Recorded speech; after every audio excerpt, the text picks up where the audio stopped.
if you're already spending a sizable budget and you have a good brand and a good student population, there's a lot you can do just to change what's already there, the pre-existing assets that you have, such as your website and your social media and everything, just to try to, emphasize more about this urgency to enroll. There's a real kind of soft selling approach that goes on in education that I think a lot of the new colleges, I would call them, the new types of education providers that have come into the market, they've spotted this and they are doing a flip reversal on what's been the standard model by Yeah. universities to date. So what I've done previously is I've gone in and I've done lead forms, application forms, and different things with different colleges and universities, and just tested out the sales process. So essentially, I tried out the different admissions processes of different universities, and just to Yeah. see what was going on really. And really, some universities aren't really trying to sell very much. You go to their website, there might be, very easy in terms of speak with a course advisor or speak to someone about the course, or, to learn more about the course and why it's good for you and your career and your goals. Often they're just pushing an application form to just apply and enroll now without having much of a sales process before that. I remember one time even I went through an ad about a very well-known university in the UK, and, essentially a lead format just to learn more about the course. I think I got one email back, a really long email, and it essentially said apply now, but there was no kind of, do you have any questions? What do you think about the course? What's your motivation for the course? What are your goals? So there wasn't the kind of sales process there nurturing me. Mm. But there wasn't enough urgency either, really. It was kind of, they were basically saying, you can enroll now or it's fine, just forget about it. There wasn't like reasons to enroll now. And I think that's where a lot of these new education providers that are coming in, they're spotting this urgency that, really giving people a reason to enroll now. And I think an example of it that's or an institution that's doing it very well would be the Digital Marketing Institute based in Dublin. And they're probably the largest digital marketing course provider in the world at this age. I think according to this idea of over 200,000 students, graduates, or members from their institute. I think they're a great example because they've essentially have their website as a shop window. They have it as a transactional place to purchase a product, which is the courses. There's things there you'd never see on a university's website, such as a cart or a checkout to purchase the course. A Yeah. refund guarantee if you don't like the course, want your money back. A special offer, a price incentive, value incentives, even bringing on instructors. They brought on, I think, Neil Patel, a really well-known digital marketer. Yeah. They're bringing on these experts into the course. So there's probably these different areas where universities just haven't been as competitive.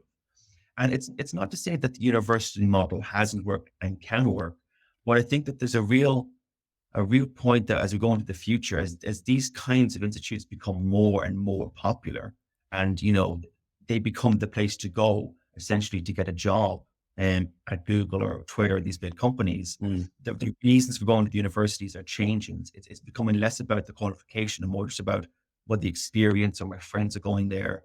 The actual reasons for buying a course are being presented by these new institutes, and they're doing a really strong job of taking away the barriers to entry and removing the risk of enrolling.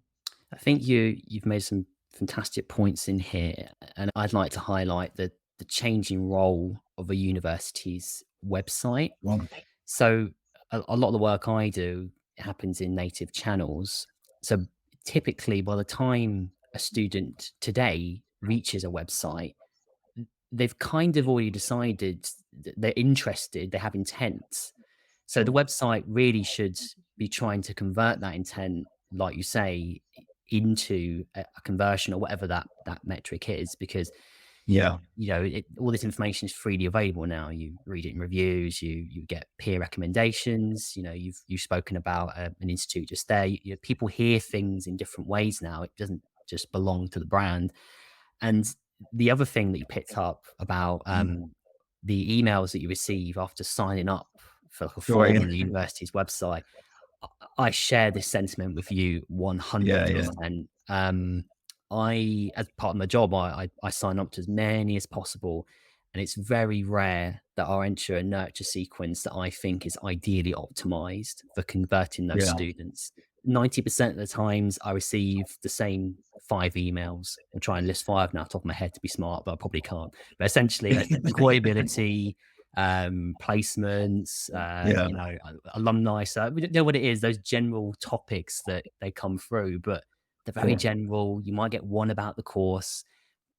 These are not ideally optimized Mhm. to what they can deliver. And you talking about urgency here, it just, I think this is a really good thing to be thinking about. And we worry about being over promotional. Well, if we're not promotional at all, then we're potentially leaving a lot of traffic on the table.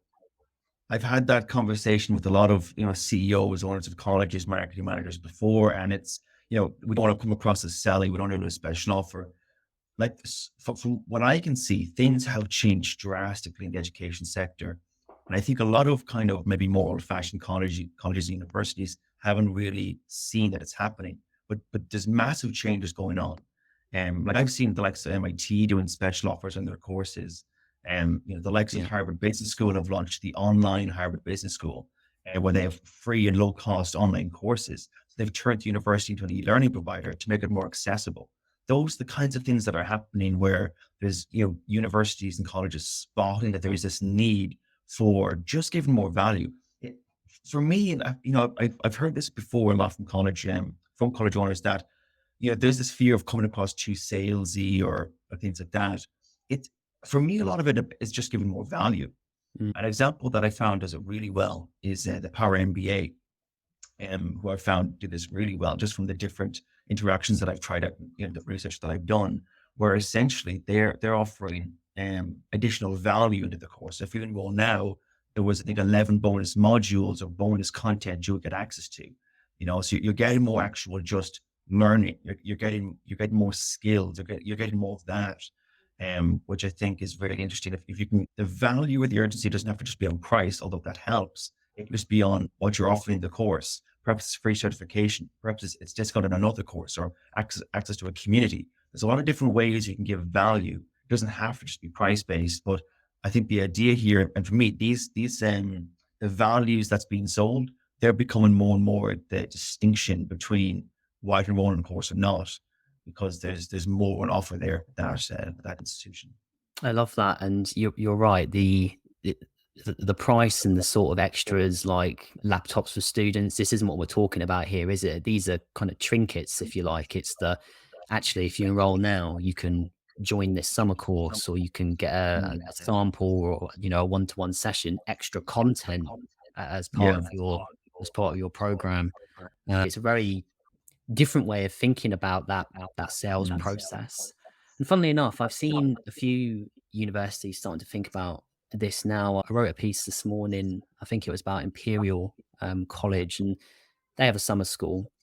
yeah, But when I landed on the page for the site, I was just overwhelmed at how great it was. And I'm not used to this with summer school websites. Sometimes they're sure. not an afterthought. I think that's the wrong way to say it, but they don't always get the digital marketing attention that they perhaps deserve. But this Yeah, one had it all. It checked all the boxes, and they even had several on ramps for students to try the content beforehand before finally committing. So you can see that someone, a digital marketer, has been involved in this process and setting up yeah, this absolutely. as a buying experience, as well as one that communicates the value of what that program is about. It's the kind of thing that I think really, really helps for students when they're looking for courses. That the idea that I think with universities, they've been very standoffish to a point with they're kind of at, they're kind of on a bit of an ivory tower. And it's kind of, you come to us, we're the big brand, the big university, and rightfully so in some respects, but essentially without giving a student the opportunity to learn more about the experience there, what's the course going to be like, even trying out the course or seeing what it will be like. So often people have, enrolled or applied for a university degree or undergrad or postgrad, and they don't know what the course is going to be like. They haven't had a chance to sample it or try it out or speak to anyone in detail or to really kind of get in under it and really get a sense of it. I think that's partly the reason why there's such a problem with dropout rates at universities as well, is because people aren't really getting a chance to understand, is this for them before they enroll? They're just been told to enroll. And by the time they enroll, it's then too late, and then a lot of them do drop out. And I think part of reducing that is Do you want to have a look inside the gates and see if this course actually for you? Here's what's in it. This is what it looks like. This is, maybe the learning management system. This is how the assessments will work, and make sure it's right for them. Because a big issue I've heard from marketing and sales teams at universities and colleges is the bad quality leads. They keep getting these bad quality leads. I don't think that's really a real thing, in my opinion. Leads are leads. People are coming in to ask questions and learn more. It's up to how you qualify them and how you approach them and kind of filter through them that makes them good or bad quality. Essentially, a good quality lead is just essentially someone that you qualify and make sure the course is right for them. It's up to you to kind of do the vetting, essentially. Indeed. One of the things we spoke about before coming on was the sales process in general, but also how the types of people and providers playing in the space is changing. And Yeah. I asked you for a few examples beforehand, and one you gave me, and just check it. It's a company called Main Street Vegan, but they are starting an education offer. If I'm right there, yeah. So they're kind of getting into this space, and it's off the back maybe of some stuff happening in the creator economy. Is this becoming more common? Are you seeing more of this in the education space? Absolutely. Like there is such an array of education providers coming into the space. Like there certainly is a real lot. The Main Street Vegan Academy, for example, is by Victoria Moran. Lovely, a client of mine that I work with, lovely woman, fantastically successful. She's an author of several vegan books. She's been on the Oprah Winfrey Show, we're one in America. A real tour de force in the vegan space and the culture and lifestyle of veganism. She wrote a book, The Main Street Vegan, and set up the Main Street Vegan Academy. She's just a great example of essentially what I would call an influencer or a celebrity, essentially having success in the space and then turning it into an academy or a college. Nice. But there's a lot of examples that I've found looking through this and looking it up.